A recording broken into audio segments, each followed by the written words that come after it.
Hi, folks, and welcome to Angela's Crystal Corner with Angela Ramsey. I am here for Edgar Cayce's A.R.E, and we are here tonight to talk about crystals and some of Edgar Cayce's readings regarding crystal energy. And I will kind of let you know um, a little bit about what we've done in the past, kind of let you know the forum and how we like to handle it. It's very much an open forum here. No judgment-free zone, and there are lots of different views on crystals, etc. But of course, this is brought to you by Edgar Cayce's A.R.E. So was a spiritual psychic, and we kind of like to look at things from his viewpoint here. And that being said, I like to do some of his readings. There's a book of compilations of his views on crystals, and I will do some readings from there. And get to some questions and show you some crystals, and we'll just have a whole lot of fun. I'm really glad that you're here, and I appreciate it. I will try to answer some questions if you have any. If you say hello, I can tell that you're here. And feel free to write my email anytime you need to, and I can answer questions there as well. I can also help you with any crystals you might see you like, or do some consulting as well.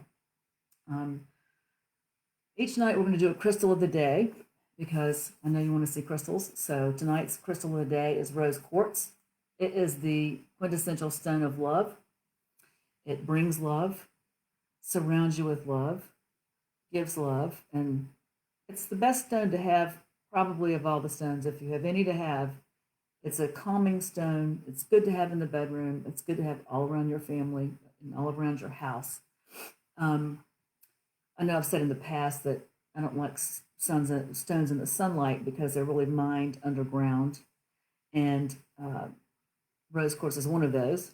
However, there is so prolific, it's so all over, including in the United States, that it's found outside of the ground at times. It's found on top of the ground. It's so much of it. So it doesn't seem to be as driven or damaged by sun as some stones. So I have it outside. I have it on my steps on the entrance. I have it on the steps on the way out. I have it, hello, Mary, Kathleen, Diane, Jerry, Cindy. If I don't get to you all, I truly apologize. I'm not an expert at this yet, but I'm getting better at handling Facebook Live. At any rate, rose quartz just generates love all the way around. So it's one of those things that you should have plenty of. And the other thing we're going to do tonight is talk about clearing and cleansing stones and energies. And the reason I say both is because I do both. I don't see why not, because my favorite way to cleanse my stones is to sage and smudge, if you will, a Native American way of cleansing. And so when you're doing that, Nancy, Ashley, another Nancy, two Nancys. Hello, welcome. So glad to have you here. And what a better subject matter than love and cleansing. I wanted to read something from Edgar Cayce's The Book of Gems and Stones. I've shown you this before. I like this book. I was going to also let you know that Edgar Cayce was a very humble psychic. He didn't go try to make money off of his gift. He tried to help people. In fact, he helped them so much it wore him out. But he was a Christian, and he was talked about God and Christ a lot in his readings.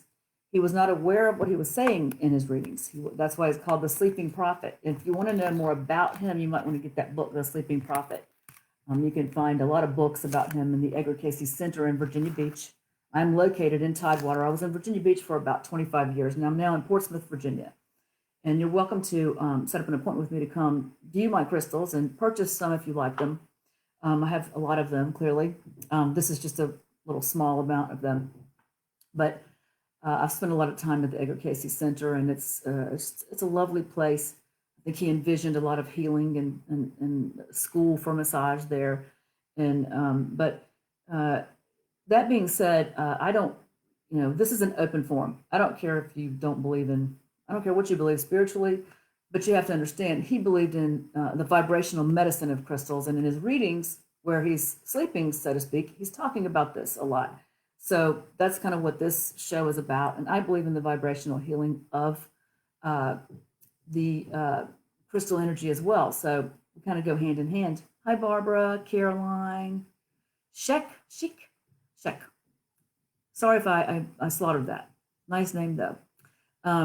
So I want to read one thing in here because he doesn't really talk about cleansing stones, so to speak, but he does talk about doing things in a godly, Christ-like manner. And by that, he means, from my gathering of his readings, he means without profit, with good intent, with the intent to help others. It's nice to take it like you like it and leave the rest. It's a philosophy I have. Take what you like and leave the rest. The same with this show. If you don't like something I say, I'm sorry. Just ignore it and take what you do like and enjoy it. That's the way I see things. So this isn't a part of the book that is talking about your experimenting with stones, etc. So it says,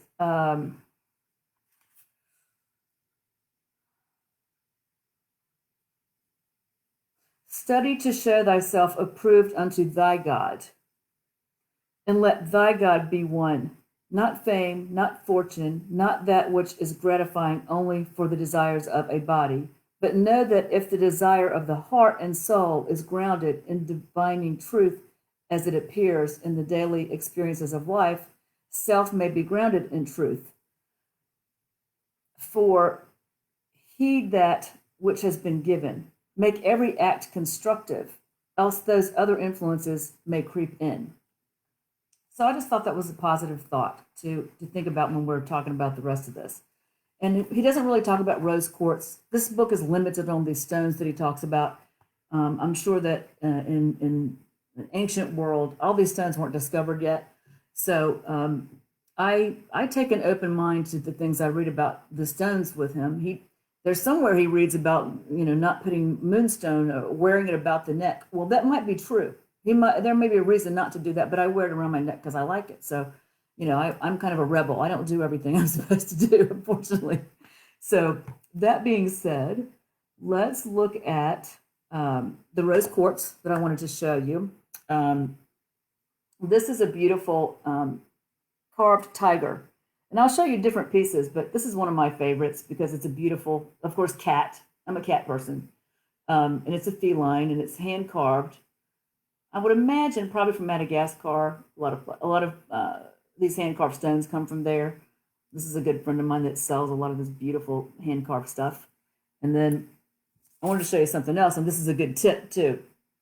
This is a most unusual piece of rose quartz because it's an actual literal point, and you rarely find a natural rose quartz point in its normal format. It's found in this big old chunks of rock, and they polish them to a point, or they polish them to a piece that's polished, right?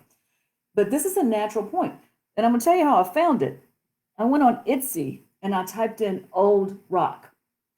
And I found all kinds of old, Elvis Presley things, etc. And then I saw this, and it was $5. And of course, I snapped it up no matter what it was. I wasn't sure what it was, but it's pink, and it's most definitely a rose quartz. It does not have a perfect point. The point is kind of, popped off there. And I would guide you that normally when you're buying stones, it's not a good investment really to buy a broken point stone because the real actual money value is kind of not there. Well, it was only $5. But in this stone, the value in it is that it's an actual natural rose quartz point, which you do not see. You never see these. This double terminated rose quartz. It's one of my favorites because it's got hematite in it. You see that yellow golden color? I love that. It's also got some record keepers. I think I saw some record keepers in there. No, I don't see them. I thought that's my window pane. Anyhow, it's got more hematite up there. Double termination is a form. We'll go over the forms of stones at some point, but it's a powerful carving of a stone. To have the points at both ends makes it pretty powerful. Pretty powerful to meditate as well. Hi, Louise, John, Janet, Kathleen. And it kind of scrolls Chase as I'm going, so I don't see everyone. But Vesna. Okay, so let's see. This is a little point. Now, this is polished this way. That's not found that way. The bottom is raw. The top is polished. This is what I was telling you, that one I showed you, it was naturally found that way. This is kind of not naturally found that way.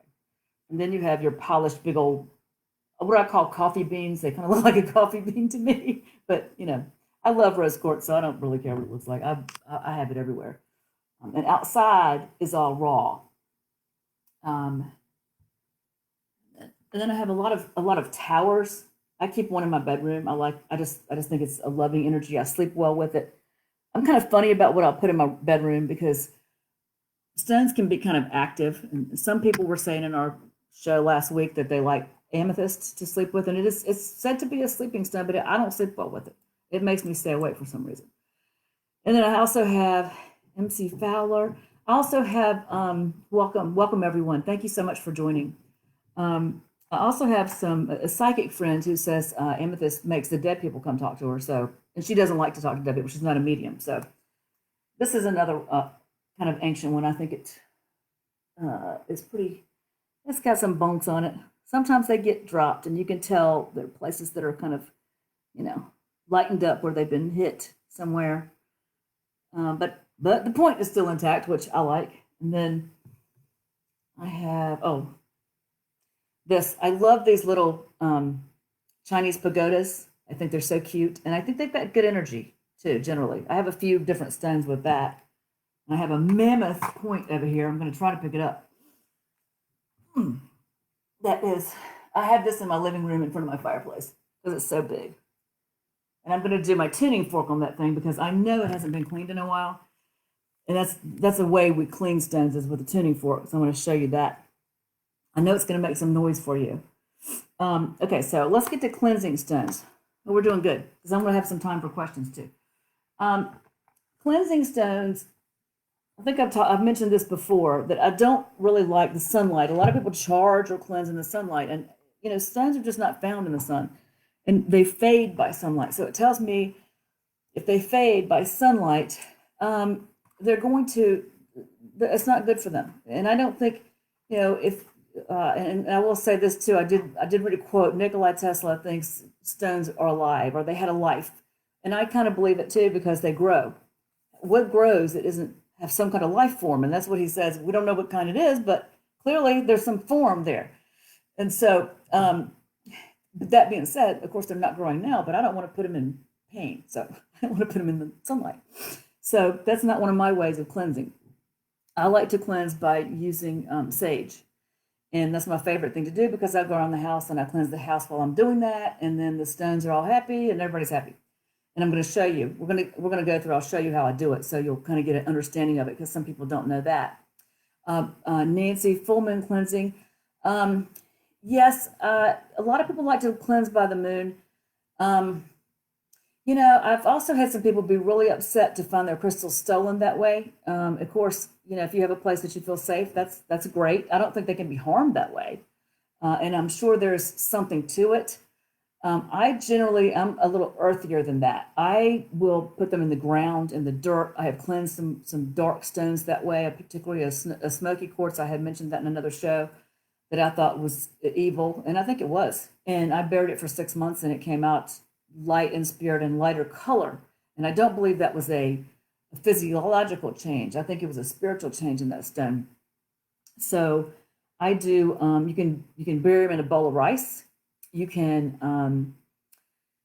the Native American way. I have a book on Native American handling of stones, and I love a lot of what he has to say about it. But his main way of cleansing is to put them in water with a quarter of a teaspoon of sea salt, and he's a bowl of water. He uses cleansed water, filtered water with the sea salt. Well, that's okay, but some stones are damaged by water. And then I also think that if you're using salt, salt can be kind of abrasive and erosive.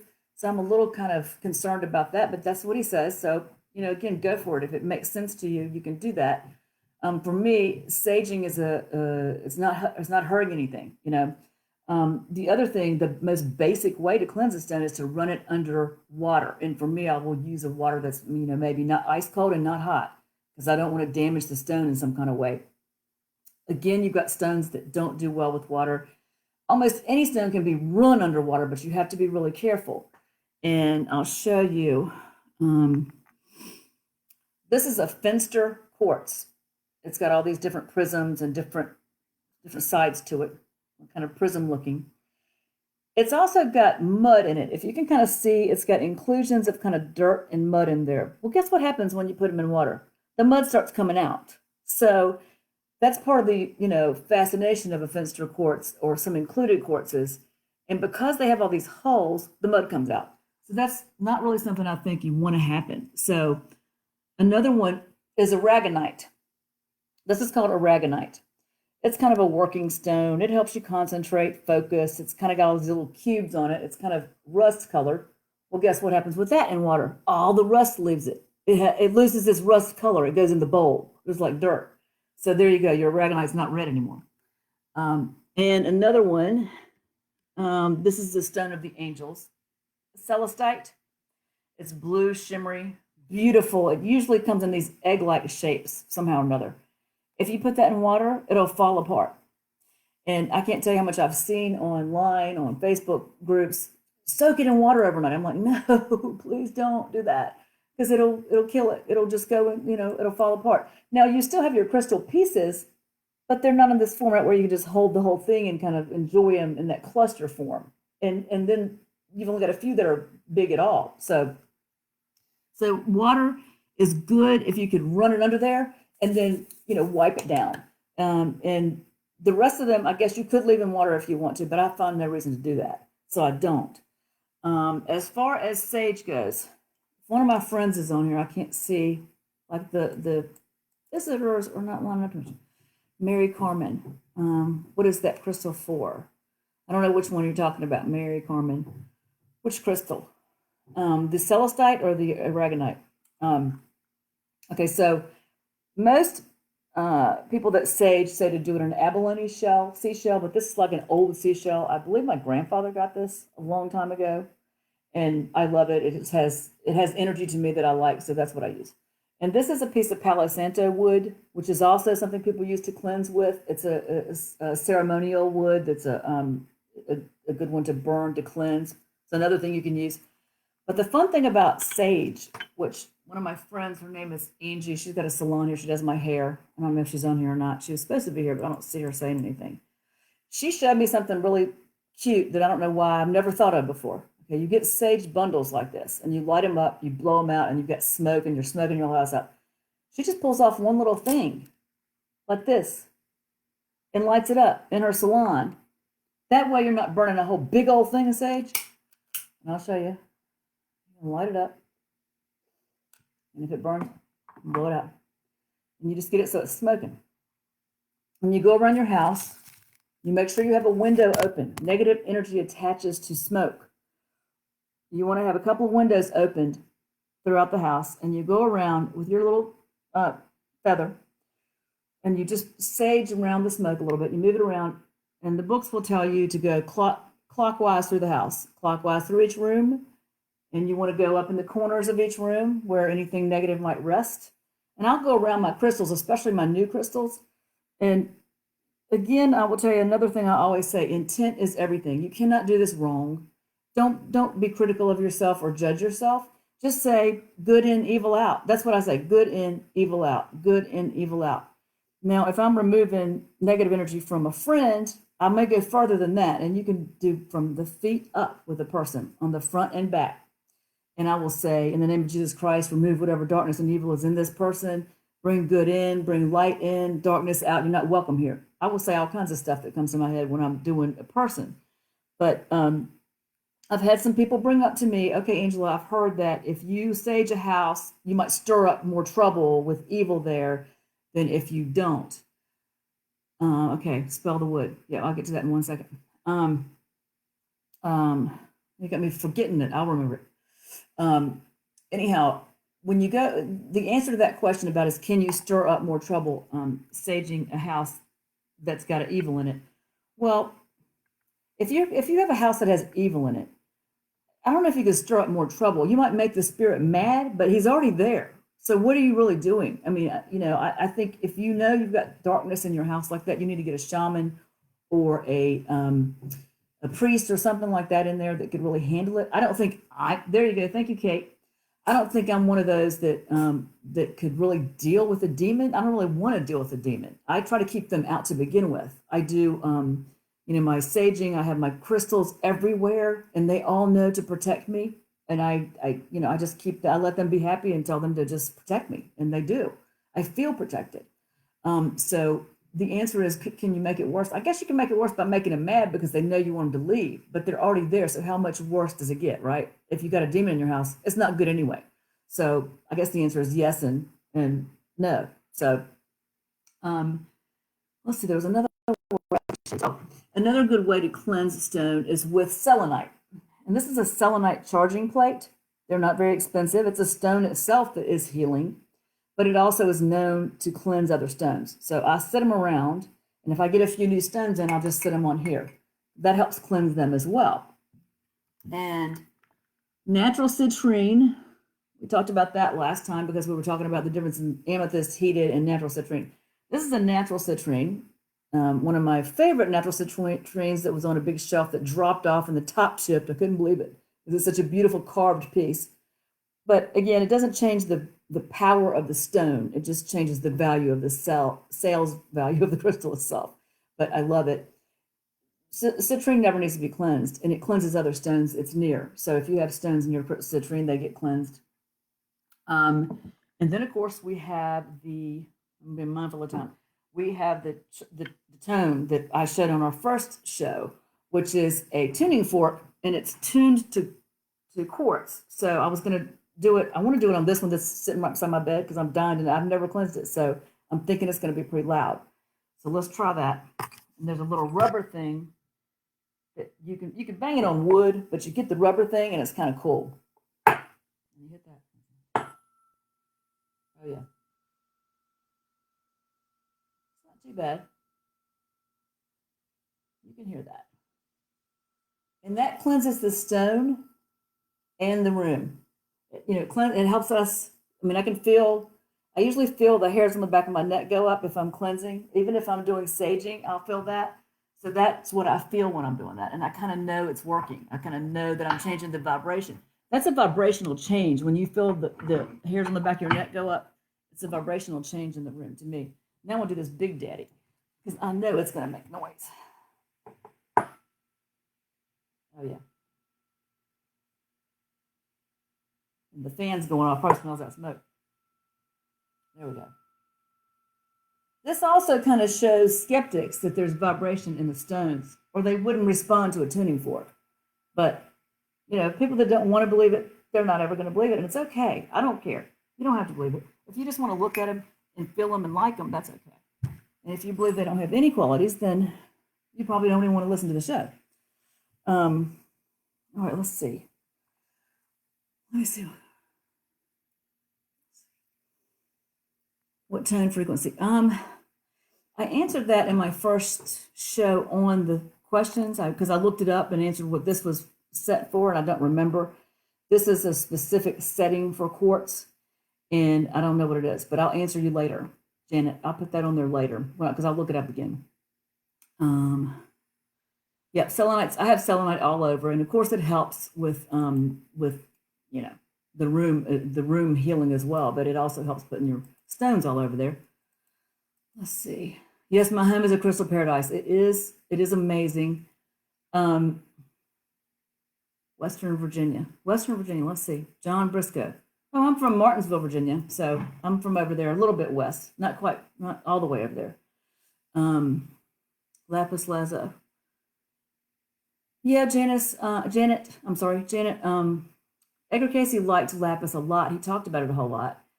And you can't feel anything from other stones. That's okay. I mean, I would just be open-minded about it because a lot of people don't feel anything from stones, and I don't always. I just kind of have to be open-minded about it. There's some that I'm not drawn to at all, some that I am. Let's see.